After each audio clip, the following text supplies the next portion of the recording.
Estos compases salvan vidas. Esta clase práctica de reanimación cardiopulmonar se imparte con el Staying Alive de los Bee Gees. Es el mismo ritmo con el que tenemos que comprimir el pecho para reactivar el corazón. Ellos son estudiantes de medicina, pero también lo aprenden los niños. Cuanto más se conozca, más probabilidades habrá de actuar rápido y de salvar vidas. Hola, ¿qué tal están? También las vacunas son el mejor antídoto contra enfermedades que en algunos casos pueden ser fatales. Hablamos de la gripe. El martes que viene empieza la campaña. Este año se inoculará un suero nuevo con 4 cepas gripales para cubrir todas las posibilidades del virus B. Los celíacos se incorporan al grupo de pacientes a los que se recomienda la vacuna. La pobreza severa se cronifica, amenaza a casi medio millón de castellanos y leoneses y al 14% de trabajadores. Ahora mismo en Castilla y León hay alrededor de 96.000 personas en Castilla y León en esa situación de pobreza severa que viven con menos de 355 euros al mes. Detrás de cada número hay una persona, por eso hay que tener mucho cuidado cuando hablamos de los datos y cuando incluso podemos hablar de mejorías. En las próximas horas pasará a disposición judicial el hombre de 32 años detenido esta mañana en Zamora por supuestamente haber violado y retenido a una joven. Los hechos se produjeron ayer por la noche. El testimonio de la víctima ha permitido detenerle a las pocas horas. El sospechoso no ha negado los hechos. Más de 8 horas llevan reunidos los sindicatos mineros y el Gobierno de España. Es la enésima reunión con el Instituto de Reestructuración de la Minería y de ella se espera algún acuerdo dentro del plan del carbón en línea con las demandas de los sindicatos, porque el tiempo se acaba. En la ciudad de León ha brillado hoy más que nunca con todos estos soles. Son los 39 cocineros de Castilla y León reconocidos por los soles de la guía Repsol. Hoy han estrenado chaquetilla en León como acto que se suma a la capitalidad gastronómica de esta ciudad. La prenda, como ellos, es original e innovadora. La firma Juan Dullos. Mañana se van a repetir las nieblas matinales y comenzará a entrar un frente que dejará muchas nubes y algunas precipitaciones por la tarde en el oeste de la comunidad. Afectará al Bierzo, Sanabria y al oeste de Salamanca. Las temperaturas van a seguir subiendo.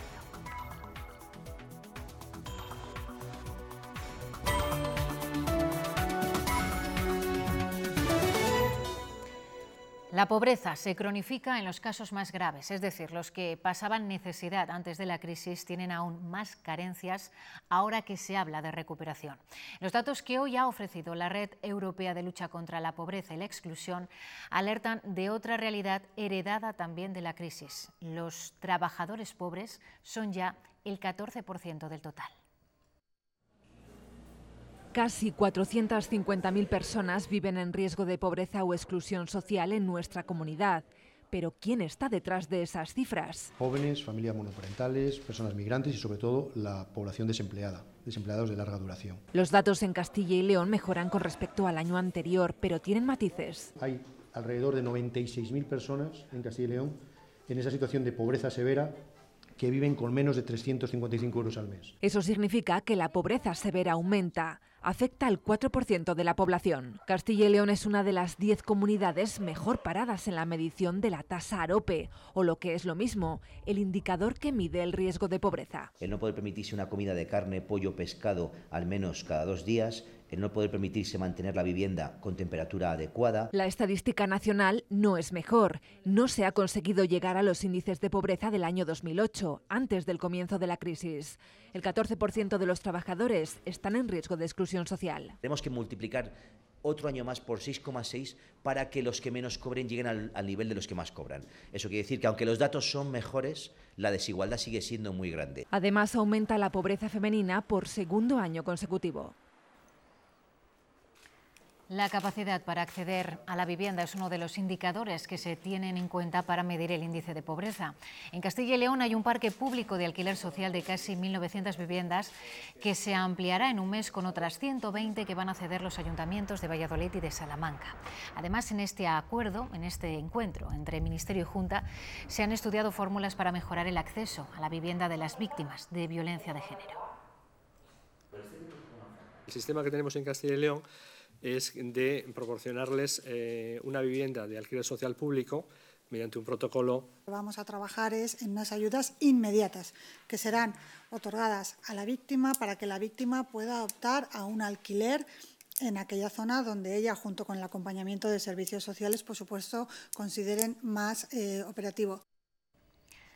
Hace un mes el Gobierno planteó a los sindicatos mineros un primer borrador con medidas excepcionales para una transición justa de la minería del carbón. Las reuniones han sido desde entonces semanales y hoy el acuerdo podría estar próximo, pero de momento se hace esperar. Desde las 11:30 de la mañana, Sara Ayuso está en el complejo ministerial de Cuzco. Sara, cuéntanos. Hola, ¿qué tal? Buenas noches. Hoy es el día definitivo, decían los sindicatos esta mañana a su llegada a esta reunión clave para el Ministerio, porque se acaba el tiempo para tramitar el Real Decreto que regulará el sector de la minería del carbón a partir de ahora. Prometían no levantarse de la mesa hasta no tener cerrado un preacuerdo y 9 horas después siguen reunidos. Las demandas de los sindicatos pasan por flexibilizar la devolución de las ayudas para aquellas empresas que quieran continuar con su actividad a partir de 2019 o garantizar una parte del hueco en el mix eléctrico para el carbón nacional, así como un plan de reconversión y garantías en el plan social. En las últimas reuniones el Gobierno había propuesto adelantar desde los 50 a los 48 años la edad de jubilación. Uso, por su parte, pide que estas medidas también abarquen a los trabajadores de las contratas. Aquí el tema se estudia hoy hasta que se deje de estudiar y tiene dos vertientes, una que se deje de estudiar y se prepare la gorda en las comarcas mineras y otra que haya un preacuerdo. Que realmente se presenten a una negociación con el fin de avanzar en las negociaciones y no enquistarlas. Trabajadores que llevan 25 años cotizando en el régimen especial de la minería del carbón, o sea, no es cualquier cosa. Estamos hablando de trabajadores que reúnan los requisitos que aquí se establezcan, no estamos hablando de inventarnos nada. La empresa Bionext en Salamanca cumple 10 años. Comenzó su actividad dedicada a la prestación de servicios tecnológicos con 60 trabajadores y ahora mismo cuenta ya con 520 en plantilla. El presidente de la Junta ha visitado hoy sus instalaciones. El presidente de la Junta, Juan Vicente Herrera, ha visitado esta mañana las instalaciones de esta empresa, Bionext, que celebra su 10º aniversario. Una empresa dedicada a los productos informáticos que en una década ha conseguido crecer hasta albergar en esta planta de Aldea Tejada en Salamanca a casi 400 trabajadores que se unen a otros 200 que trabajan en las instalaciones del Parque Científico de la Universidad de Salamanca.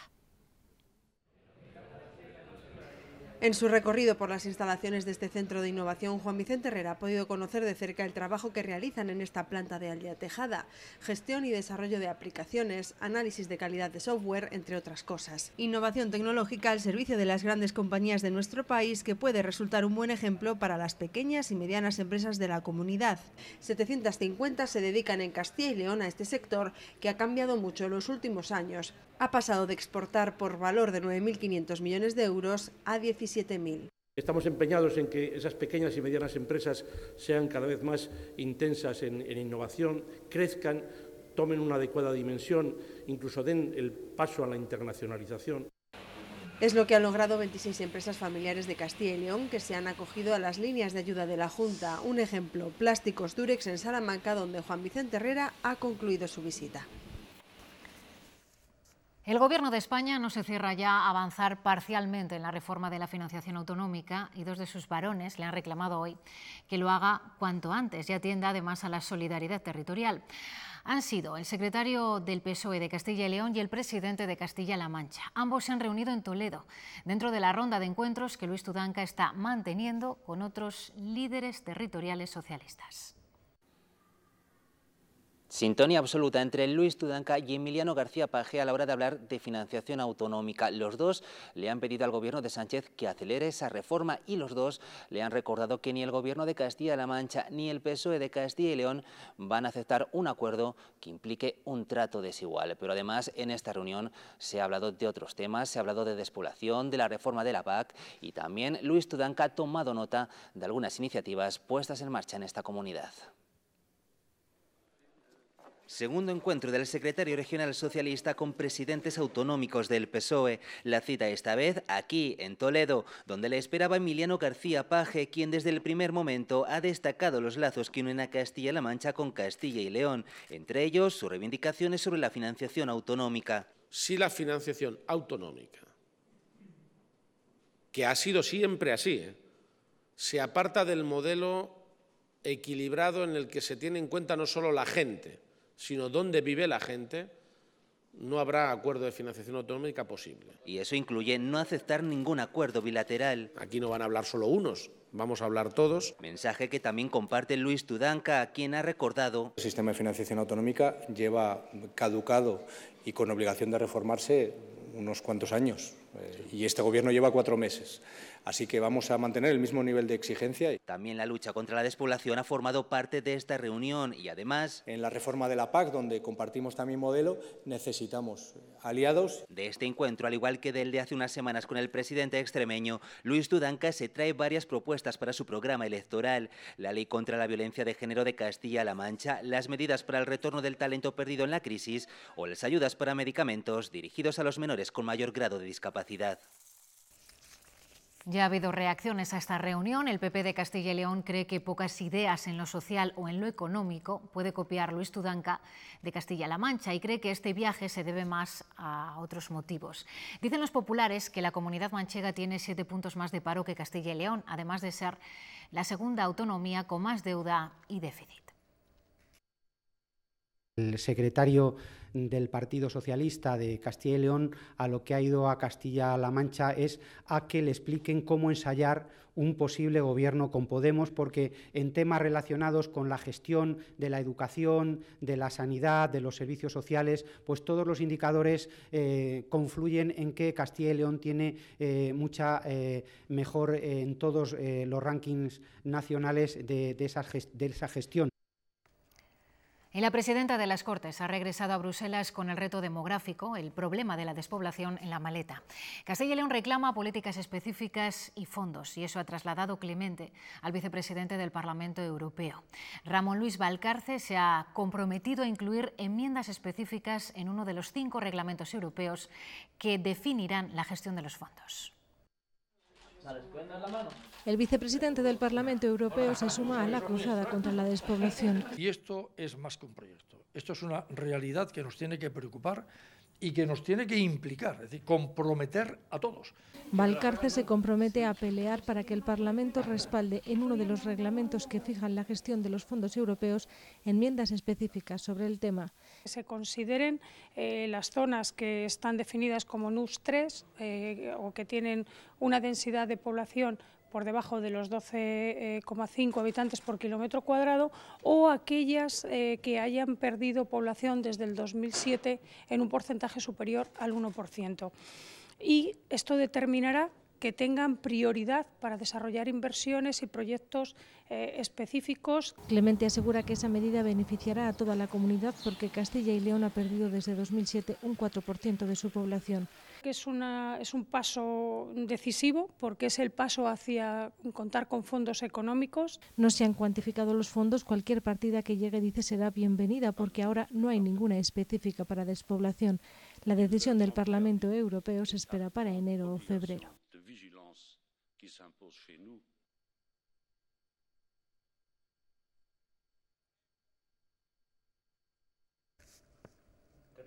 Y en unas jornadas del Parlamento Europeo, el consejero de Fomento ha defendido que el corredor atlántico se amplíe hasta los puertos de Gijón, Avilés, La Coruña y Vigo y que estos se conecten a través de Castilla y León. Bruselas propuso en junio que se ampliase a los puertos españoles, lo que convierte a nuestra comunidad en el eje central del corredor atlántico.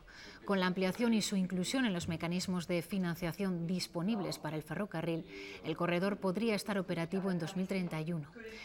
Juan Carlos Suárez Quiñones en Bruselas se ha mostrado satisfecho. Eso, junto con el tren directo en Madrid-Aranda, que va a permitir una conexión norte-sur, haría que esa red europea de transportes recupere para Europa, y por supuesto también para España y para Castilla y León, la salida y la entrada de mercancías desde y hacia los puertos de la fachada atlántica y cantábrica, y de ahí a América y de ahí a África.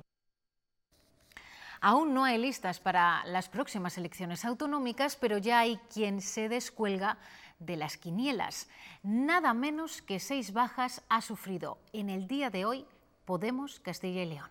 El primero que lo anunciaba, el procurador Carlos Chávez, que en un comunicado asegura que las tensiones personalistas y desgarros mal o nada resueltos por quienes tuvieron la posibilidad de evitarlos le han restado ilusión y ganas. Por la tarde, el partido confirmaba que tampoco se presentarán a las primarias Natalia del Barrio, Adela Pascual, Josefa Rodríguez, Lorena Gutiérrez e Isabel Muñoz. De los 10 procuradores actuales, solo 3 seguirán en política.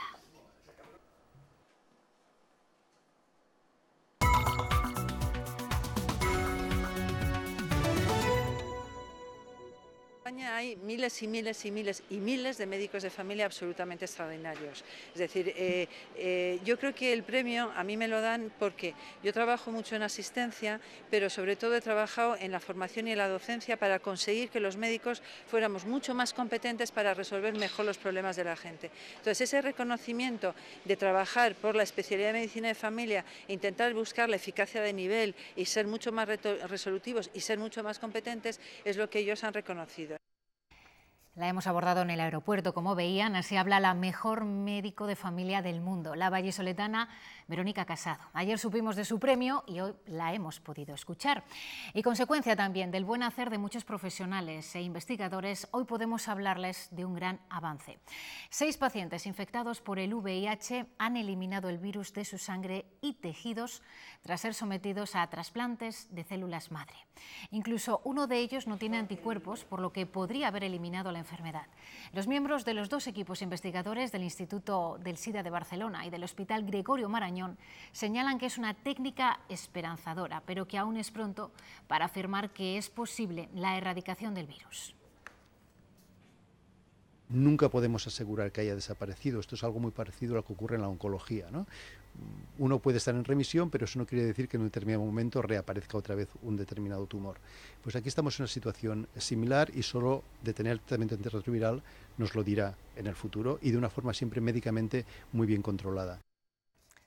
Y dentro de una semana justo arrancará la campaña de vacunación frente a la gripe. Algunas de las dosis de este año son más potentes porque incorporan 4 cepas del virus para proteger mejor a los pacientes. Por primera vez, los celíacos están incluidos dentro de los grupos de riesgo. Quienes más deben vacunarse son quienes menos lo hacen. Solo el 30% de los profesionales sanitarios lo hizo la pasada campaña. No se trata solamente de su protección personal, sino también reclamamos un compromiso ético con sus pacientes, con nuestros pacientes, porque los profesionales sanitarios también somos transmisores. La vacuna de la gripe está especialmente recomendada para mayores de 65 años, pacientes crónicos y embarazadas.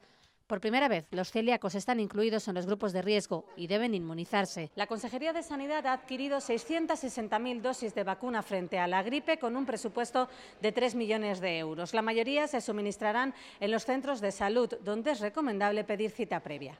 Esta campaña, 1/3 de las vacunas son tetravalentes, es decir, contienen 4 cepas del virus de la gripe, son más potentes. Esto lo hacemos con el objetivo de incrementar la protección frente a cualquiera de las variantes que pueda tener en su difusión el virus de la gripe en este año. El virus ya está circulando, aunque de momento la incidencia es muy escasa, hay pocos casos. Solo afecta a 6 de cada 100.000 habitantes.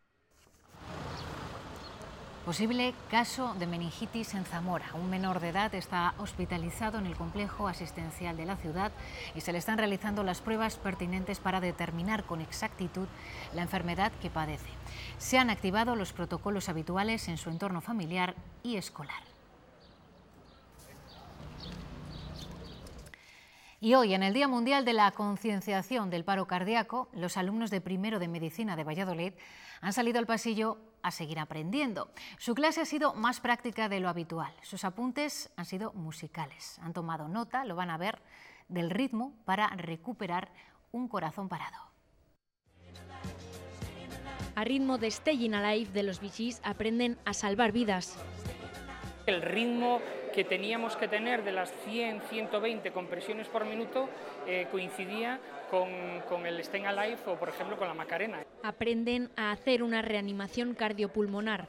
Es la primera vez que los novatos tienen contacto con la clínica, que no se ve hasta tercero de carrera. La práctica sirve para motivar a los futuros médicos. Es la denominada inmersión temprana. Está bien poder tener un primer contacto con la realidad de un médico. Si te toca hacerlo con una persona de verdad, la sensación que da ayuda. Que un alumno de medicina sepa reconocer una parada cardíaca y sea capaz de empezar a actuar y empezar a intentar salvar la vida de ese paciente. Te está diciendo que recomienda dar una descarga. También por primera vez en esta multitudinaria clase práctica de hoy obtendrán la acreditación para manejar un desfibrilador. Cuantas más personas sepamos utilizar el desfibrilador, más probabilidades habrá de que una persona sobreviva a un paro cardíaco. Si se actúa tempranamente, es capaz de salvarse hasta un 75%. La lección es simultánea para los 180 alumnos de primero de medicina en Valladolid. Los futuros médicos ya están un poco más preparados. Y los más pequeños también han cambiado sus aulas con pizarras por esta clase bien diferente. Hemos visto a cientos de niños aprender las maniobras de reanimación. Estos estaban en el colegio Nuestra Señora del Pilar de Valladolid. Cada año en España se producen unas 30.000 paradas cardíacas. Según los profesionales, la concienciación en estas edades tan tempranas puede ser sinónimo de salvar vidas en el futuro. Hoy se ha presentado en Valladolid la nueva edición del Libro Blanco de los medicamentos biosimilares. Se trata de medicamentos biológicos que se introducen cuando la patente de los originales caduca. Son semejantes a estos, pero más baratos, lo que permite ahorrar en gasto farmacéutico. En la elaboración de este libro han colaborado varios profesionales de SACIL. Una utilización más extensiva puede suponer ahorros en el entorno del 6% o reducciones de gasto del 6% en el gasto de medicamentos hospitalarios. Tanto el Departamento de Farmacia del SACIL como los diferentes hospitales han venido apoyando la introducción de cada uno de los biosimilares que han ido apareciendo y lo hacen a través de acuerdos de contratación de compra de los medicamentos. Las universidades de Castilla y León y la Consejería de Empleo van a trabajar de forma conjunta en materia de riesgos laborales. Hoy se han reunido en la comisión de seguimiento del programa Universitas, en el que también participan la patronal y los sindicatos, y que busca impulsar la formación y la investigación para aumentar la seguridad laboral. La Junta duplica su inversión en esa área hasta los 400.000 euros.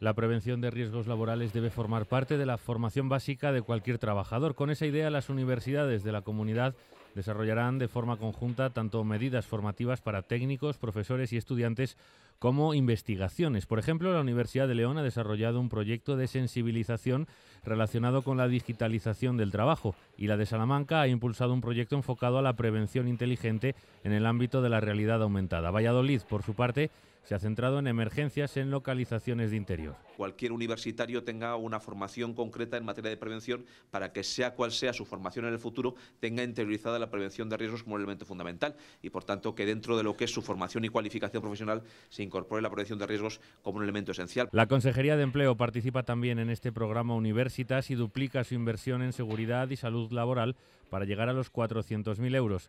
En este programa también participan sindicatos y patronal para extender la conciencia sobre los riesgos laborales a los trabajadores y a los empresarios. A primera hora de esta tarde ha sido detenido en Zamora y después de una intensa búsqueda el supuesto autor de una agresión sexual a una joven. Los hechos tuvieron lugar ayer por la noche y el detenido no los ha negado. Las pruebas encontradas y los testigos han sido fundamentales para resolver el caso. El varón de 32 años y residente en Zamora, acusado de agresión sexual a una joven, era detenido este mediodía en el domicilio paterno. El presunto agresor, muy conocido en el sector hostelero de Zamora, reconocía los hechos y se mostraba arrepentido. Cuando lo hemos detenido, la verdad es que se muestra arrepentido de lo que ha hecho. Él no lo ha negado, entonces quien no niega los hechos lo reconoce implícitamente. Con una familia muy desestructurada, no se descarta que tenga un problema psicológico. Aún así, las pruebas encontradas han sido cruciales para su detención, aunque todavía faltan algunas como el cuchillo y la ropa. El teléfono de la víctima, que se ha recuperado, lo tenía el autor de la agresión. Se ha logrado coger una colilla en el ascensor del edificio de la calle Benavente para hacer con la colilla una confrontación de ADN. El detenido no llegó a consumar el acto sexual, para el que esperaba ir a un sitio apartado, pero sí logró realizar prácticas sexuales. Fueron felaciones y fueron masturbación. La intención de él era llevarla para otro lugar más apartado, que era el fijado en Príncipe de Asturias, donde pensaba llevar a cabo con calma, con tranquilidad, y era lo que ella le pedía, permanecer, según él, toda la noche. El presunto agresor pasará mañana a disposición judicial por delito de violación y secuestro. También la policía ha detenido en Miranda de Ebro a un hombre como presunto autor de los delitos de robo con violencia y agresión sexual. La víctima es una mujer que fue asaltada de madrugada en el portal de su vivienda. El detenido, que ya está en prisión, fue identificado gracias al testimonio de la víctima y al visionado de diversas cámaras de seguridad de la zona. La Iglesia Católica Española elaborará una nueva normativa para la prevención y la protección de los abusos sexuales a menores dentro de esta institución y revisará sus protocolos de actuación. Esta comisión estará presidida por el obispo de Astorga y tendrá en primera instancia un cariz jurídico para unificar los criterios en toda la Iglesia española. Menéndez fue el encargado de investigar las denuncias de abusos sexuales contra un sacerdote leonés en los años 80 en un colegio diocesano de Puebla de Sanabria. Operación Pandora, así se llama la operación desarrollada por la Policía Nacional y la Tesorería de la Seguridad Social y que ha permitido destapar un fraude de 27 millones de euros. Hay 33 detenidos y 40 investigados en 17 provincias, entre ellas Valladolid y Zamora. Uno de los detenidos llevaba 37 años defraudando. Todas las sociedades pertenecían al sector maderero y tratamientos selvícolas. Utilizaban el mismo local, los mismos materiales, maquinaria e intercambiaban a los trabajadores. Con todo ello, se ahorraban fraudulentamente los pagos a la Seguridad Social. Agentes ambientales de León y de Ponferrada han protestado hoy frente a las delegaciones de la Junta para exigir más personal. Dicen que es el primer paso para desterrar lo que llaman anacrónicas patrullas unipersonales y evitar así agresiones como la sufrida por un agente en Boñar el pasado 7 de octubre.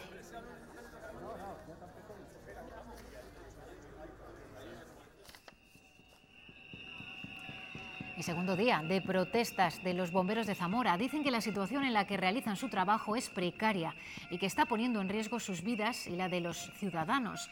Califican de nefasta la gestión del equipo de gobierno y amenazan con dejar de prestar el servicio de guardias localizadas.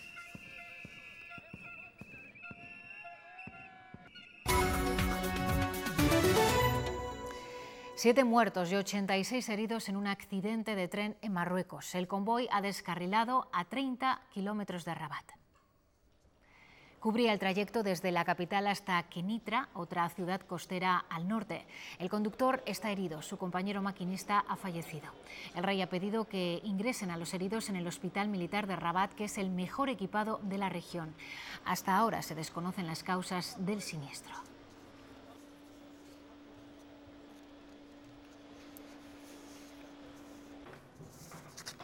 Y finalmente, el Gobierno de España recurrirá este viernes ante el Tribunal Constitucional la reprobación de Felipe VI en el Parlamento de Cataluña. El texto reclamaba el final de la monarquía y rechazaba la figura del rey. La vicepresidenta del Gobierno ha anunciado hoy este recurso y se ha mostrado así de tajante. Este viernes propondremos un recurso al Tribunal Constitucional porque no se puede en un Parlamento autonómico intentar trazar la forma de Estado de este país. Eso no tiene ningún sentido desde el punto de vista jurídico, pero sí tiene que tener una respuesta política. Y justo hoy se cumple un año de la entrada en prisión de los primeros presos del procés, Jordi Sánchez y Jordi Cuixart, llevan un año presos por un delito de rebelión. El presidente de la Generalitat les ha remitido una carta a ambos en los que considera una locura y una infamia su situación. Dice Joaquín Torra que es un año que el Estado les ha robado a ambos y a sus familias. El Congreso va a tramitar una proposición de ley del PSOE que establecerá multas de hasta 50.000 euros para las empresas que discriminen a las mujeres. Es una iniciativa para terminar con la desigualdad de género que esta tarde han respaldado todos los partidos en la Cámara Baja. Todos respaldan una proposición del PSOE para acabar con la desigualdad laboral de las mujeres. Una norma que propone multas de hasta 50.000 euros para las empresas que impidan la conciliación o que extingan un contrato durante un embarazo. Las meras declaraciones no son suficientes. Es necesario exigir y poder tener herramientas para poder exigir el cumplimiento legislativo. Además, obliga a una presencia equilibrada de mujeres en los órganos directivos de las empresas. Ha conseguido unanimidad, aunque los grupos anuncian enmiendas. Imprescindible eliminar y corregir toda forma de discriminación retributiva por sexo. Es un calco de la ley de 2007. Se están aficionando ustedes a esto de los plagios. Es una mera declaración de intenciones que ya teníamos en la Ley de Igualdad. En este pleno el PP se ha quedado solo en su propuesta para que en los ayuntamientos gobierne la lista más votada. Ningún otro partido la ha apoyado. Los equilibrios se tienen que resolver en las urnas, no en los pasillos. La derecha tiene un problema ante las próximas elecciones municipales. Tampoco prospera otra iniciativa de los populares para defender la red de centros escolares concertados y mantener el criterio de demanda social para ampliar unidades de este modelo educativo. Solo la respalda Ciudadanos. BBVA ha rebajado 3 décimas su previsión de crecimiento del PIB para este año, hasta el 2,6%, y en 1 décima su pronóstico para 2019, hasta el 2,4%. Estas cifras están en sintonía con las presentadas ayer por el Gobierno de España.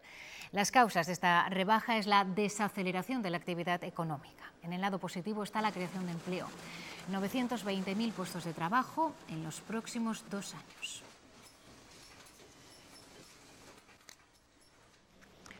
Segundo día de fuertes caídas del grupo de alimentación Día en la bolsa. Hoy ha añadido unas pérdidas del 8% al 42% de la jornada de ayer. Detrás está la alerta de reducción de beneficios y dividendos por la mala situación en Argentina. Esta situación ha motivado la dimisión de su presidenta. El viernes podría hacerse efectivo el control directo del magnate ruso Mikhail Friedman, tras duplicar sus acciones hasta el 29% del total.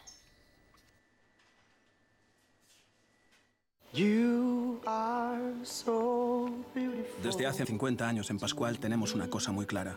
Nosotros no hacemos leche, la leche la hacen las vacas. Por eso es tan importante para nosotros que todas nuestras granjas tengan el certificado de bienestar animal. Todos nuestros ganaderos madrugando y dando lo mejor cada día del año para garantizar el bienestar de esos animales. Porque cuanto mejor esté la vaca, mejor será la leche. Leche Pascual de bienestar animal. Dar lo mejor. Hoy se ha presentado el tercer libro de la colección Alimentos del Futuro. En él se reúne la opinión de 25 expertos sobre casos prácticos de innovación en la industria agroalimentaria.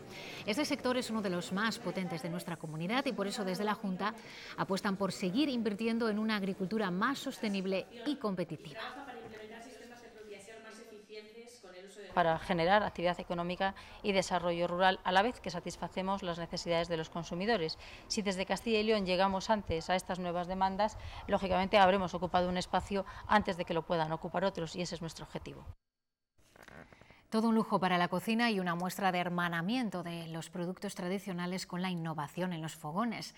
La prestigiosa guía Repsol ha hecho hoy parada en León para entregar a 39 restaurantes de nuestra comunidad la chaquetilla del diseñador madrileño Juan Dullos. Pocas veces pueden verse juntos a representantes de 39 de los restaurantes con más prestigio de Castilla y León. Todos cuentan con un sol de la prestigiosa guía Repsol y han recibido en la capital leonesa la nueva chaquetilla ideada por el diseñador Juan Dullos con materiales reciclados y que repele el fuego. Aplicar algo que lo distinga. ¿Y qué hemos hecho? Pues nos dieron un material que está reciclado de ropa anterior ya utilizada, reciclado de botellas de plástico, es ignífuga y repele el agua. Un acto traído a León por la capitalidad gastronómica y una manera de demostrar el hermanamiento entre la innovación innovación en la cocina y los productos más tradicionales de la tierra. Y tiene que ser así, no podemos descubrir nada nuevo si no conocemos la historia y la tradición que tenemos detrás, y más en una ciudad como León, que aparte de ser capital gastronómica, joder, todos conocemos la despensa tan potente que hay aquí.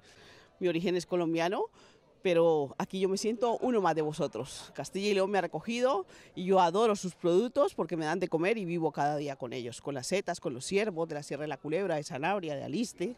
En la actualidad, de los más de 500 restaurantes clasificados en la guía Repsol, 39 están en la comunidad y 4 acaban de recibir su primer sol.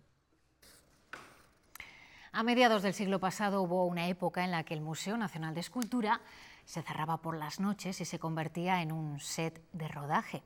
Allí grababan un documental sobre esculturas religiosas castellanas. Unas fotografías reflejan ese inusual hecho y ahora se muestran en el Rincón Rojo del Museo Vallisoletano. Se las vamos a mostrar y con ellas nos despedimos. Ahora llega Javier Mardones con toda la información deportiva. Hasta mañana. El Museo Nacional de Escultura se convirtió en un set de rodaje entre 1957 y 1960. José Valdelomar rodó Fuego de Castilla utilizando esculturas de Berruguete y Juan de Juni como actores en una danza que representa la Semana Santa castellana. Ahora el museo acoge una pequeña muestra de fotografías testigos de ese rodaje. Las fotografías nos permiten ver lo que no vemos en la película, los ensayos, las conversaciones ante las esculturas, sus herramientas tecnológicas y algunos momentos puntuales. Junto a las imágenes, algunas de las esculturas danzantes y la propia película proyectada de forma continua y que aporta banda sonora, un taconeo ardiente, el del bailarín Vicente Escudero, experimental y vanguardista como la propia cinta. Con una cámara del año 28 y con 8 linternas caseras, Valdelomar se encerró en el museo y rodó esta singular película, que como digo es su obra cumbre, haciendo con las esculturas cosas que yo creo que hoy María no permitiría, como meterlas en el agua. Luces y sombras, tradición y vanguardia, un diálogo que reconstruye el ambiente de aquellas noches en las que grabaron en el museo convertido en caverna este documental premiado en Cannes.